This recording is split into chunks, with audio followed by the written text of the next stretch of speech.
Dawson Rider Wiki. Hey YouTube, Dawson Rider here. Welcome to my review for Power Rangers Beast Morphers Episode 6. We finally got the debut of the Megazord. They really took their time with this one, and I'm really happy they did. I mean, it was kind of the same in Go Busters, and it's a pretty rare thing for PR and Sentai to take their time with the Megazord, because they're like, oh my god, we have to get it out now because we have to sell the toy. Because if a kid sees the Megazord toy on the shelf, they're just going to be like, oh, because they haven't seen it in the show yet. And as Megazord's here, I'm glad they took their time with it. I thought it was a solid episode. Dawson Rider, signing out. No, not yet. But soon-ish. Well, I'm getting way off track for this video. I just started. I don't know what's wrong with me. Like, I'm just already crazy, and I'm like 43 seconds in the video, 44, 45, 46. For real this time. Let's talk about the episode.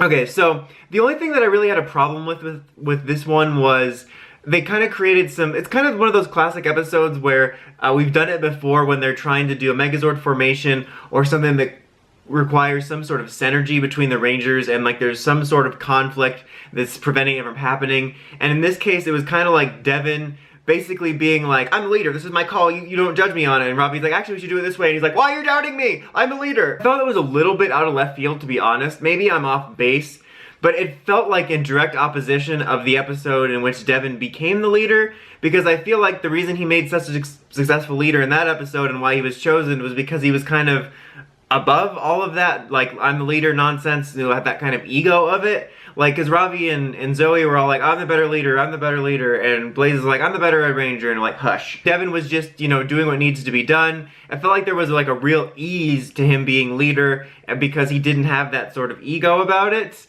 Like, maybe it changed once he became leader, kind of like, I mean, obviously it was a different situation, also a different approach, but how Jack really didn't know how to tackle it once he was leader in SPD. I don't know, I just felt it could have been a little more gracefully handled. Like, maybe the reason he was so easygoing was because, you know, he wasn't leader and there was no pressure, but now that he was leader, there was pressure. And I felt there could have been something interesting there with Ravi, because he had mentioned when they were doing the simulation that, like, oh, sorry, like, I already know how to do this with Blaze and Roxy, so I'm just, you know, telling you my experience. I thought that could have been an interesting angle to play, where you have Devin kind of, you know, feeling out his role as leader and wondering why people are questioning him, and maybe that was being egged on. Like, maybe Devin wasn't thinking so much about that, but it was being egged on by the fact that Ravi is still used to being teammates with Roxy and Blaze. I think that would have been kind of an interesting angle to play for the conflict, because I felt like it was pretty manufactured, if I'm being honest. Maybe I'm off base, but it felt like they just wanted there to be this extra level of stress so that the Megazord, you know, happening felt more important, I guess. Like, it felt kind of like an afterthought, because it was kind of brought up at the beginning of the episode and then, you know, resolved at the end, and I didn't feel there was a whole lot in between other than Ravi, like, trusting Devin to go outside and save them. Like, I don't know, I just felt it could have been handled better, is I guess the point of my long-winded explanation. But, you know, setting that aside, I like that this episode continued a thread from last week, which was them getting their hands on the Gigadroid. Was it Gigadroid that they're called? Gigadroid? Gigamon? This isn't Digimon. Like, I like that it continued from that. It was like a nice example of an episode that, like, a first-time, like, casual viewer could enjoy without feeling like they're lost, but it also was continuing a plot thread and a general plot thread for the show, which I thought was nicely done. But basically, Evox and friends wanted to get the Gigadroid back or destroyed or whatever, so that they couldn't use the data on there, which was smart, and that made sense. So you have Roxy go in there to steal it, or destroy it. I don't remember what their plan was. It ended up being destroyed, obviously, but basically just stop it. You know, the Rangers were trying to stop it, and they got locked in. Red was on the outside, and he was using, you know, a mecha fight to get them out. And while they were in there also, Skrillex was stealing stuff, which was kind of fun. It was kind of a funny scene. He's like, I'm gonna go shopping. I thought that was pretty funny. But while he was shopping, he happened to find Jay's head. So that's really neat too. I didn't expect that, because last week we got a bit of foreshadowing of Jay. You know, whoever Jay's gonna be, what his name is, I don't remember.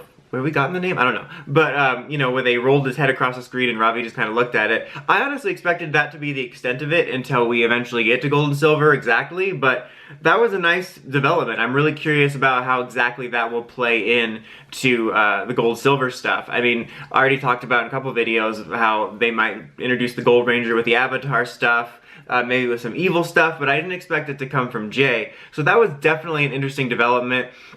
I mean, I feel like it's just a solid development in general, but I mean, for those of us that know about the Sentai, even if you've never seen Go Busters and you just know what Jay is and will become, I think it's just kind of interesting. So yeah, I was really surprised by that. I thought that was kind of a neat move. Also, I want to mention, before I forget it, when the episode started off, they were doing like this rocket test bit for fun, and apparently I think it was Devin that mentioned Nasada, you know, like the NASA place that was used in like in space and stuff. I didn't catch it, but apparently other people did. I'll have to rewatch it, but if that was true, that's a really neat little deep cut nod. Also, that just reminded me that that whole bit with like the rocket stuff was also a part of like Devin like created this impractical rocket design with an X on it, and it didn't work, and he was also just mad about them questioning. And I don't know, just making, I feel like they were just really setting up for Devin being obstinate in this episode. I just felt out of left field for me. Like, it's not entirely unbelievable, but I just felt it could have been handled a little more gracefully with a little bit more of a reason behind it. It felt like a classic case of them just maneuvering Devin where the plot needed him to be. But at the end of the day, they ended up, you know, pulling it together and forming the Megazord finally, and, you know, defeating the monster of the week. But, you know, even though they managed to succeed in that, the villains kind of succeeded too, because they stopped them from using the data, and they got Jay's head, and Skrillex and Evox are planning something together involving that. Maybe that'll be his first body or something. I think that's kind of interesting. Also, I think it's worth noting, I mentioned this on Twitter, but I like how I feel like most of the hype villain-wise was around Blaze, for myself included, because Darkbuster, you know, the suit, and if you know the character, I'm not expecting him to be the character, I want to be that clear. I don't need him to be anything like Enter. I mean, there's a lot of circumstance around the character, and the fact that we're using that suit so early just, I think, created a lot of hype and discussion, and the fact that it's more of a Ranger-esque suit as well. But Roxy really been stealing the show. I feel like she's the one always front and center. She's making the stronger impression.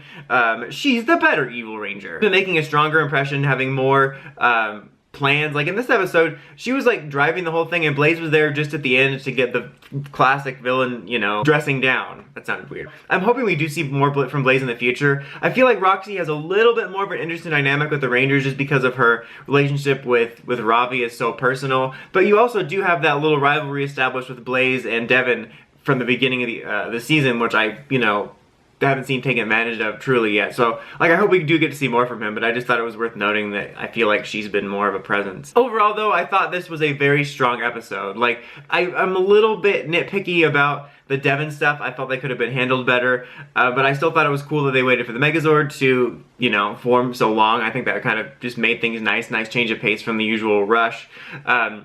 I like the way that this episode made use of the storyline from the previous one, and it's moving things forward for potential interesting stuff with Gold and Silver and whatnot. So overall, very solid. I'm going to give it a 7.7. That's kind of a weird score. I wanted to give it an 8, but I'm knocking those crucial 0.3 down just because I felt the stuff with Devin was a little bit, again, like forced. Like, I think they could have just arrived at it better. I feel like I'm just keep hinging on that like it's the most important thing of all time, but just, yeah, that was the only thing I really didn't care for in any way, because otherwise this episode was strong. Now I'm just prattling off. Until next time, don't forget to like, comment, subscribe, and climb the steps, and ring that bell with notifications for all my Power Rangers news and toy reviews. Dawson Ryder, signing out.